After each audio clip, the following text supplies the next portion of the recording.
Welcome back, everyone.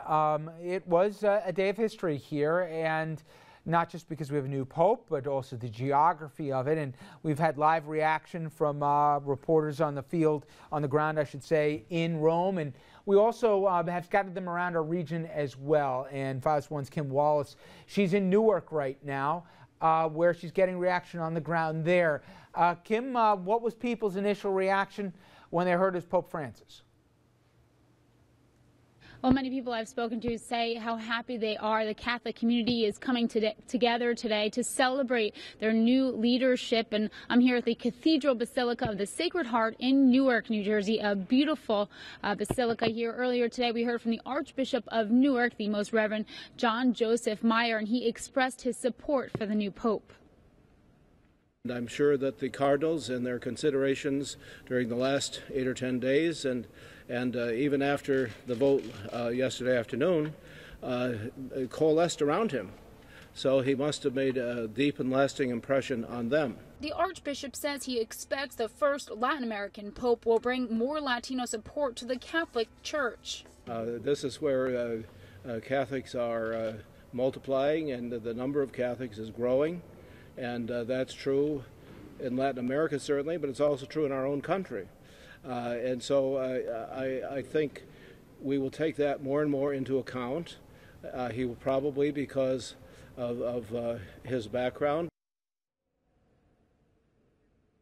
The Archbishop also said that he's not surprised that the new pope chose the name Francis. That today, when he was addressing the people outside of the Vatican right after he took his vows, that he showed just how humble he is, which he says is a similar trait to who St. Francis was. Now, one other little tidbit I'd like to share with you is that one pope visited this basilica here in 1995, and that was Pope John Paul. He visited it in October of that year.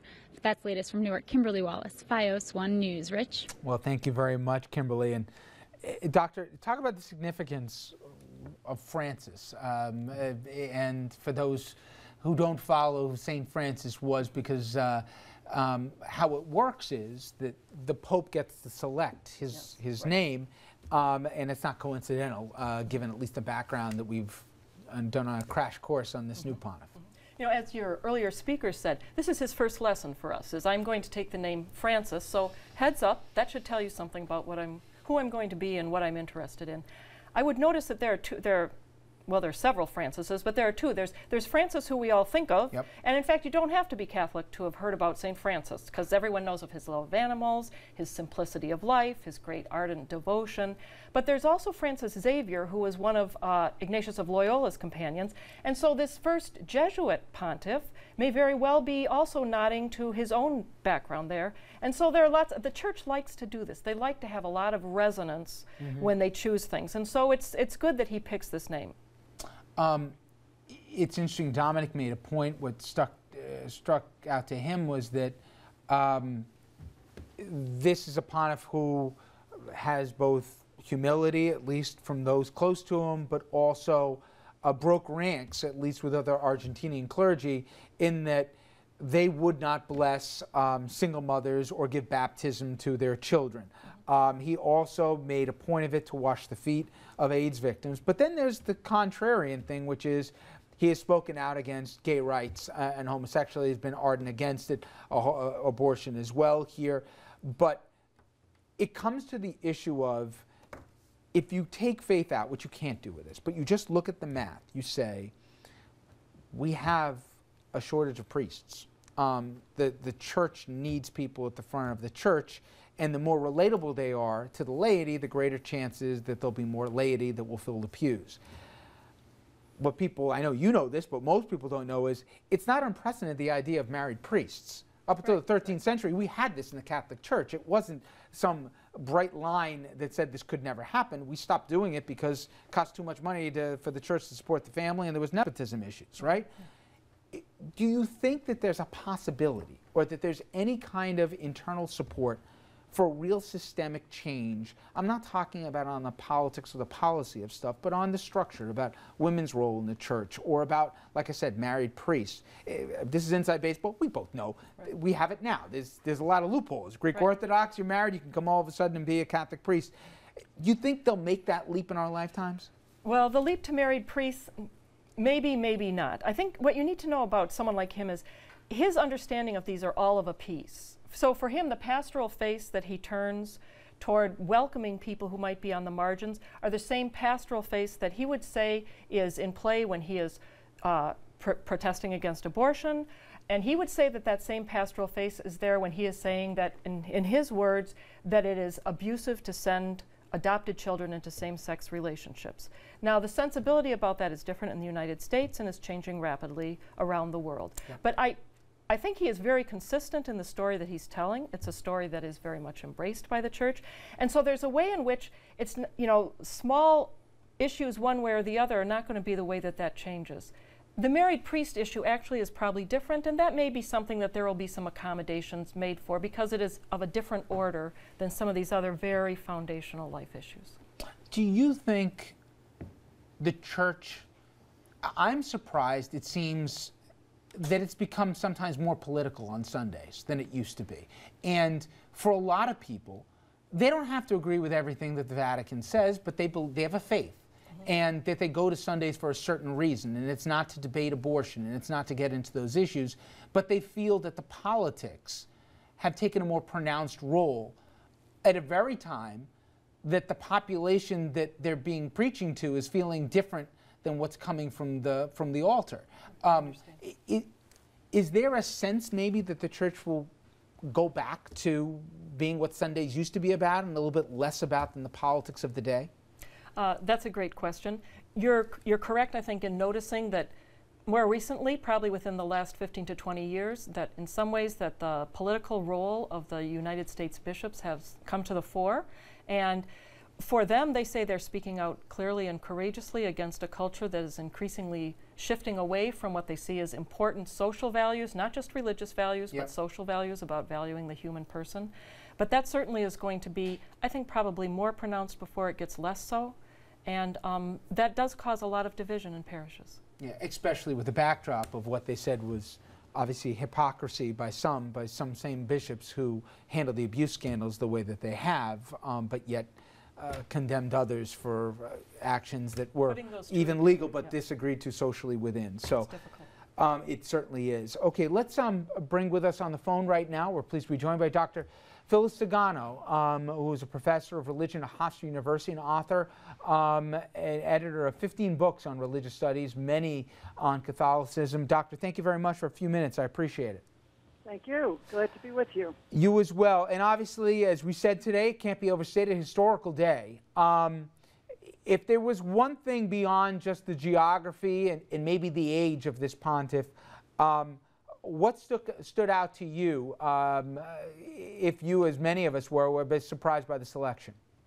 Well, I think that he's a Jesuit, although I had been saying it would be a religious, because religious are formed in a far different way to lead a celibate life and to lead a communal life.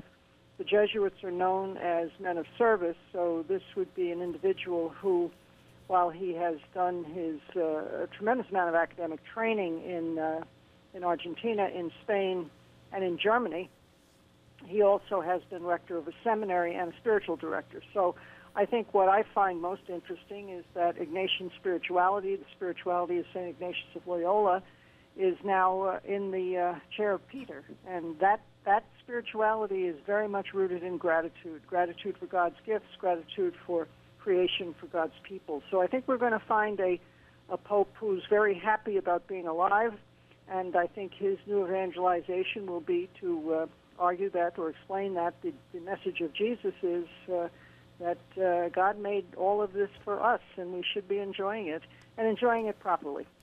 You know, Doctor, when you mentioned that this Pope is man of service, it got me to thinking. I spoke earlier today after the announcement to a sister, and women religious have felt very marginalized, especially in the last 8 years, by a Vatican that said basically get in line and do as told, especially when so many of them are doing some of the most unappreciated work, but some of the most necessary work in some of the most impoverished areas. This Pope, as described, did a lot of that himself in some of the rougher outskirts of Buenos Aires. Do you think that the Vatican will maybe rethink some of the positions they've taken against against women religious? You've said a lot there. First of all, the Vatican has not taken any position against women religious. There were two events, an apostolic visitation of the women religious in the United States, and also an investigation by the Congregation for the Doctrine of the Faith towards the Leadership Conference of Women Religious, which is the membership organization of the leaders of the various religious congregations and institutes in the United States. Now, that particular second investigation is called a doctrinal investigation, and I have written a lot about it. I think it was caused by a misreading of some of the speeches and statements made, some of them 20, 30 years ago, by people in the Leadership Conference of Women Religious. But you have to understand that it's a membership organization. It doesn't take a particular political stance about anything. So those comments, and the particular comments had to do with homosexuality, with priesthood for women, and abortion. What the Congregation of the Doctrine of the Faith seemed to be complaining about was that women religious were not doing the job of the priesthood, that they were not preaching against these things. Well, that's not the job of the Leadership Conference of Women Religious. The media interpreted that to say, well, women religious get out of the soup kitchen and go convince people against abortion. I'm not quite sure that that's exactly what it was about, and I think this will all go away very, very soon with a religious himself, a member of the Society of Jesus, as the Pope. Okay, Dr. Zaganer, I appreciate a few minutes. Thank you very much. Bye-bye. You too. Not so sure about that, but I certainly appreciate the perspective. Let's go to a break. When we come back, we bring you at home into the dialogue here. What do you make of the selection of Pope Francis? 888-766-2428. We'll get your calls and our table conversation right after this. Stay with us.